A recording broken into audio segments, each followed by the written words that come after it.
La marcha de la economía nacional marca un dólar alto, aunque más calmo en los últimos días, pero una economía en recesión. Esas son una encrucijada difícil para quienes deben administrar las cajas del Estado nacional y también provincial.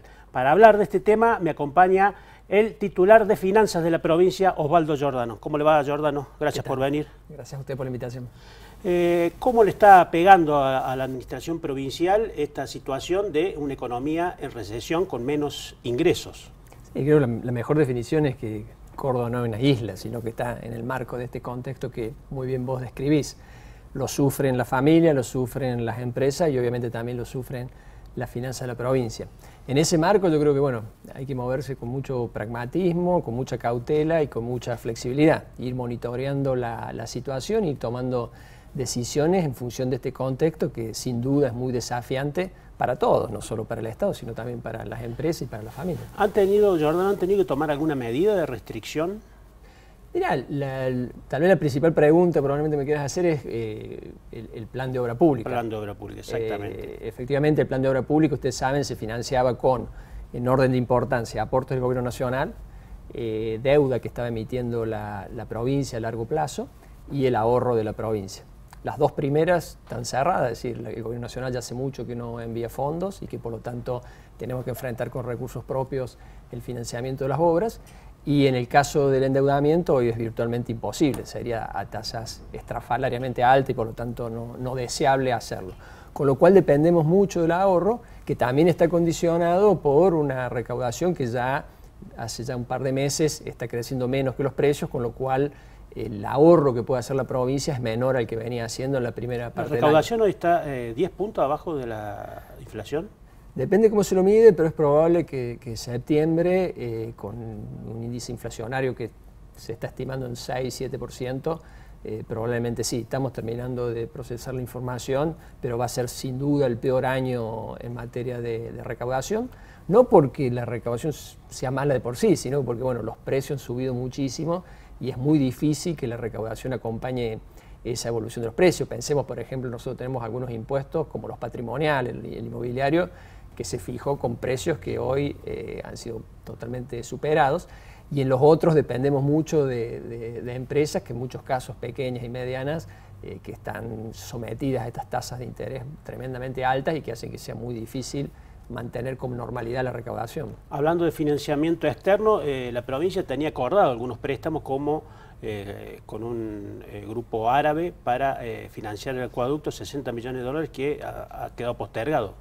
Sí, digamos, hay dos tipos de préstamo. Este que vos señalás, que son más de tipo institucional, que seguramente se va a concretar. El problema allí fue un poco un golpe de incertidumbre a quienes iban a prestar en relación bueno, al futuro de la Argentina, si firmaba o no con el fondo, etc. Yo creo que eso se puede superar en la medida en que haya un panorama un poquito menos inestable que el que tuvimos hasta ahora. Pero luego está bueno, el financiamiento, llamémosle de mercado, es decir, emitir títulos o conseguir financiamiento por esa vía, que hasta que no baje el riesgo país, es decir, que Argentina se normalice, es imposible. Estamos listos, de hecho mantenemos, yo estuve la semana pasada en Estados Unidos, contacto con potenciales inversores, explicándole la situación de la provincia, diferenciando la provincia del contexto de otras jurisdicciones, incluso del gobierno nacional, pero hoy está vedado. Pero es importante bueno, mantener latente esa posibilidad porque seguramente en un futuro la vamos a poder usar y es muy útil para la provincia. Usted ha participado en las reuniones con colegas de otras provincias, con funcionarios nacionales por el tema del presupuesto. ¿Cómo va a impactar el presupuesto el año que viene en las finanzas provinciales? El presupuesto plantea el año que viene, digamos, plantea varios desafíos. Algunos están en el presupuesto, por ejemplo, que la Nación se retira, o por lo menos es lo que manifestaron, de dos roles importantes, como es subsidiar el transporte y la energía eléctrica, y eso yo creo nos va a imponer mayores responsabilidades a las provincias y a los municipios. Bueno, perdimos el Fondo Sojero, que ya está en ejecución, digamos, la apropiación por parte de la Nación del Fondo Sojero, y tiene algunas medidas compensatorias, como por ejemplo algunos cambios en ganancias y bienes personales que aportarían algo de recursos. A eso hay que sumarle la reducción de impuestos prevista en el Consenso Fiscal, que si bien no forma parte del presupuesto, forma parte de la misma política nacional, que para Córdoba es importante, para otras provincias no tanto, pero para Córdoba es bastante fuerte. Y yo agregaría un tercer elemento muy importante, que es el financiamiento de las cajas, que también lo discutimos con los funcionarios nacionales. Ese sería el costado positivo. Ese es el costado más importante y más positivo para la provincia, porque si bien hemos hecho muchos progresos respecto a algunos años atrás, ya tenemos definido, Córdoba es la primera provincia que firmó un convenio definiendo un monto de déficit, que se actualizó ahora a 5.700 millones de pesos a precio del 2017, y ya hemos fijado que ese va a ser el valor piso de la transferencia el año próximo. Ese es un alivio o una tranquilidad importante, que si bien no cubre todo el déficit, sí nos da una plataforma importante como para enfrentar el año próximo.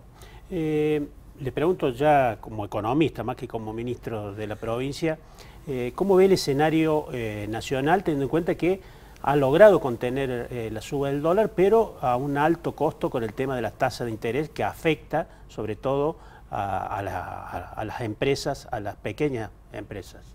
Sí, como bien vos lo señalás, yo no creo que sea para festejar el parar o serenar el dólar si el costo de eso es esta tasa de interés, que es virtualmente insoportable, paralizante la actividad productiva y que a medida que pasa el tiempo más daño hace. Pues bueno, una cosa es pasar una semana con esta tasa y otra es pasarse 3 o 4 meses con esta tasa. Yo creo que ojalá, digamos, esta vez acierte el gobierno nacional. No tiene mucho sentido ponerse a discutir ahora, será para otra instancia, cuáles son las razones por las cuales llegamos a esta situación, que es una situación muy crítica, muy grave, pero lo más importante es salir rápido de esto. Y el termómetro, como bien vos lo señalas, no es solo un dólar tranquilo, sino tasas de interés más razonables, porque de lo contrario va a ser la paz de los cementerios, porque no hay actividad productiva, sobre todo por el entramado productivo de Córdoba, que está muy compuesto de pequeñas empresas, en donde un financiamiento de este tipo lo hace inviable totalmente. Si bien usted no es el responsable de negociar con los gremios estatales, las paritarias con el aumento de la inflación también es un impacto a las finanzas provinciales. ¿Cómo se va a dar en los próximos meses cuando todo indica que la inflación, por lo menos de septiembre, va a ser muy elevada? Sí, a ver, ahí hay como dos variables en juego. Por un lado, la cláusula gatillo que procura evitar que los salarios pierdan respecto a la inflación, con una salvaguarda que tiene que ver con lo que hablaba antes del pragmatismo y la flexibilidad respecto a la situación, de que es necesario tener los recursos para poder cumplir con eso, y por eso también se pone como variable clave la evolución de la recaudación respecto a la inflación. Yo creo que hay que jugar estas dos cosas, como bien vos señalan, yo no estoy, digamos, en la negociación, pero me parece que con sentido común uno puede compatibilizar estas dos cosas, asumiendo de que obviamente estamos en una situación de una profunda crisis muy difícil, y en la cual lo que hay que tratar de minimizar los daños. O sea, los gremios no van a cobrar, los empleos públicos no van a cobrar el mismo nivel de inflación. Habrá que ver, digamos, la evolución, pero evidentemente que si de manera persistente lo que hemos visto de que los recursos van por debajo de la inflación, se vuelve imposible, digamos, cumplir con esta cláusula de garantía de la inflación, y yo creo que nadie se va a sentir contento en plantear algo que es de imposible cumplimiento. Por eso creo que lo importante es el diálogo, buscando alternativas que dentro de lo difícil que es la situación busque una solución lo más razonablemente posible. Muy bien, ministro de Finanzas, Osvaldo Giordano, muchísimas gracias. Gracias a vos, hasta luego.